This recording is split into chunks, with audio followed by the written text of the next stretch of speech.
सबसे पहले शुरू कर देते हैं माही नदी की लंबाई से, ठीक है ना भाई। और माही नदी की लंबाई है 583 किलोमीटर। इसका जो ये नदियां है ना दोस्तों, सहायक नदियां, इनको हम बहुत ही शानदार लॉजिक बना बनाकर रिलेट करके याद करेंगे। ट्रिक नहीं बनाएंगे भाई, है ना। ट्रिक कितनी की याद आएगी यार, एग्जाम के टाइम पे कितना जबरदस्त प्रेशर होता है ना, उस टाइम पे इधर उधर कर जाओगे, राबड़ी कर दोगे सारे ट्रिक का, ठीक है ना। कौन सी नदी की क्या ट्रिक है बिल्कुल याद नहीं आता मेरे भाइयों। तो देखो लॉजिक से रिलेट करेंगे। यहाँ माही को आपको रिलेट करना है माँ से। किससे याद करेंगे भाई? माँ से। माही को आप समझ लो माँ, ठीक है ना भाई। माँ की ममता तो ममता ही होती है भाई।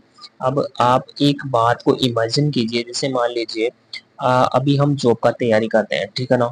तो अपनी माँ क्या कर रखी है हमसे? आस कर रखी है। माँ को आस नहीं है क्या भाई अपन से? माँ ने आस लगा रखी है ना। चुपचाप चुपचाप माँ जो है ना आस लगा के रखी है भाई, कब अपना बेटा जो है ना जॉब लगेगा, कब अपना नाम रोशन होगा, कब अपने घर का नाम होगा, ठीक है ना भाई। और जब आप जॉब लग जाते हैं ना, तो आपका ही नहीं भाई, फैमिली का, आसपास का ना कुछ अलग ही रौनक आ जाता है। तो देखो यहाँ पे देखो, ना तो आप पढ़ाई में जो है ना संडे हो या मंडे हो, जैसे रोज खाओ अंडे वो वाली कहावत आती है ना संडे देखते हो ना मंडे देखते हो ना कुछ भी देखते हो भाई। जॉब लगने के लिए तो है ना, आप माँ की आस को पूरा करने के लिए तो हर रोज लगे रहते हो। ना सोमवार देखते हो ना मंगलवार देखते हो, कुछ भी नहीं देखते हो भाई, ठीक है ना। और माँ माँ आस लगा रखी है ना, तो उसका आदर तो करना पड़ेगा, सम्मान करना पड़ेगा, उनकी आस को पूरा करना पड़ेगा। माँ को ऐसा हेरा आ रहा है भाई, है ना।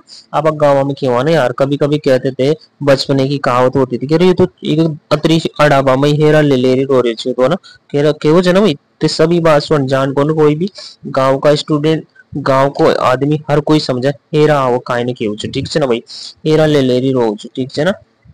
तो एराव एराव दोनों देखो एक जैसा वर्ड जी है ना, इराव और एराव। तो दोनों नदी ही कसी नदी की सहायक नदी છે माँ।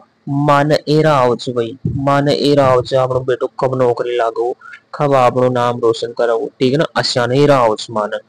अब देखो यहाँ लिखा है रेन। रेन को मतलब हो जो बरसात, है ना भाई। रेन को मतलब का हो जो बरसात हो, रेन को मतलब लिख रहे हैं हम रेन। तो रेन को मतलब बरसात। अब बताओ भाई, जब हेरा होगा ना, तो हेरा में तो आदमी रोज, और रोज है तो बरसात ही हो जाती, आसमां की काहे जाओ बरसात हो जाओ। यो ईरू છે ને ભાઈ, ईरू ने भी आप रो बस रिलेट करो ना। ईरुयो, ईरुयो, ठीक है ना। ईरू और किसी भी नदी की सहायक नदी को ना भाई ई में आओ ईरू, ठीक है ना।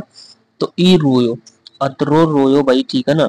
रेन बरसात ही होगी, आसमां की बरसात ही होगी।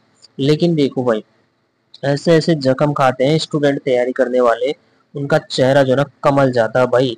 अरे रात दिन टेंशन रहता है सिर्फ भाई, कब सक्सेस होंगे, कब क्या होगा, कब अपना जॉब लगेगा, उम्र का बढ़ता जा रहा है, ठीक है ना। ये सब सोचना पड़ता है भाई, एक मेहनती स्टूडेंट को सब कुछ सोचना पड़ता है।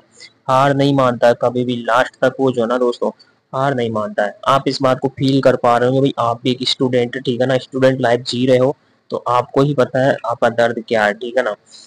आपका दर्द देखो, खुद का दर्द खुद ही समझ सकता है, कि स्टूडेंट का दर्द स्टूडेंट ही जानता है, ठीक है ना। आप किस प्रकार कैसे कैसे क्या कर रहे हो, क्या नहीं कर रहे हो भाई, कितना मेहनत कर रहे हो सक्सेस होने के लिए, वो आप ही जानते हो, ठीक है ना।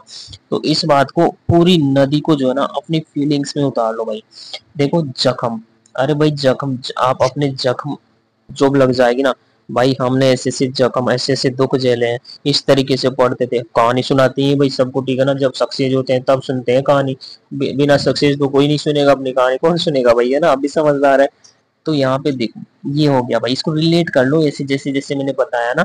ना सोमवार देखते हो ना मंगलवार देखते हो, बहुत जख्म मिलता है ना। एरा ले ले रो अपनी माँ भाई, ठीक है ना। और माँ की भावना का हमें आदर करना पड़ता है। आस लगाई रहती है चुपचाप, ठीक है ना भाई। कमलाई जाता है चेहरा ही, लड़कों का चेहरा ही कमल जाता है, लेकिन हार नहीं मानते हैं, ठीक है ना। देखो कितना बेसिक से, कितना आसानी से हमने इसको रिलेट किया लॉजिक से, कोई ट्रिक नहीं है जबकि, ठीक है ना भाई। तो इस प्रकार आप इसको इमेजिन करो, याद आएगा पक्का, 100% याद आएगा मेरे भाई, ठीक है ना। इसका नाम देख लिए, उपनाम देख लीजिए, इसको दक्षिण राजस्थान की स्वर्ण रेखा भी कहा जाता है, वागड़ की गंगा भी कहते हैं, आदिवासियों की गंगा भी कहते हैं, काठल की गंगा भी कहते हैं, ठीक है ना भाई। कांटों पे चलते हैं भाई हर एक स्टूडेंट, ठीक है ना। जख्म कब मिलता है? जब आपको कांटों पर चलाया जाएगा। काटल की गंगा हो गया, ठीक है ना। वागड़ की मीरा, देखो आदिवासियों की गंगा। अच्छा, त्रिवेणी संगम भी बनता है दोस्तों, सोम माही जागम, है ना भाई। त्रिवेणी संगम कैसे बनेगा भाई? ना तो सोमवार देखा आपने, है ना, माँ की आस पूरी करने के लिए। बहुत जख्म तो मिलेंगे भाई, ठीक है ना, अगर आस पूरी करनी है तो सोमवार मंगलवार सब दिन जख्म मिल रहा है आपको, ठीक है। डूंगरपुर में बनता है। बेणेश्वर धाम इसी संगम पर स्थित है। विशेष क्या है इस नदी के बारे में? कर्क रेखा को 2 बार काटने वाली एकमात्र नदी है, ठीक है ना। उद्गम कहाँ से होता है? एमपी के विंध्याचल श्रेणी में स्थान है अममाऊ, ठीक है ना। कभी कभी क्या करता है दोस्तों, ये झील दे देता है, मेहद झील, ठीक है ना भाई। आपका सिर घूम जाएगा, कभी ऐसा ऑप्शन देता है, मेहद झील दे देगा 4, उसमें से एक झील ये मिलेगी आपको। उद्गम स्थल जब भी पूछ ले, या तो मेहद झील मिलेगा या विंध्याचल ये श्रेणी मिलेगी, ठीक है।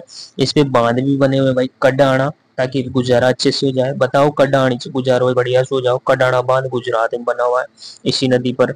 माही बजाज सागर बांध, माही बजाज सागर बांध बांसवाड़ा में बना हुआ है, इसी नदी पर है। यहाँ पे लिखा है वनाक बोरी बांध, देखो बोरी बिस्तर बांध लो, गुजारा नहीं हो रहा है तो, ठीक है ना। ऐसे रिलेट करके आप याद कर सकते हैं। तो और ये अपना जल कहाँ गिराती है दोस्तों? खंबात की खाड़ी में जो ना अपना जल गिरा देती है। तो ये था अपने पास माही नदी। इसके बाद हम मिलते हैं अगली नदी के साथ में, अगले ट्रिक के साथ में। तब तक के लिए धन्यवाद।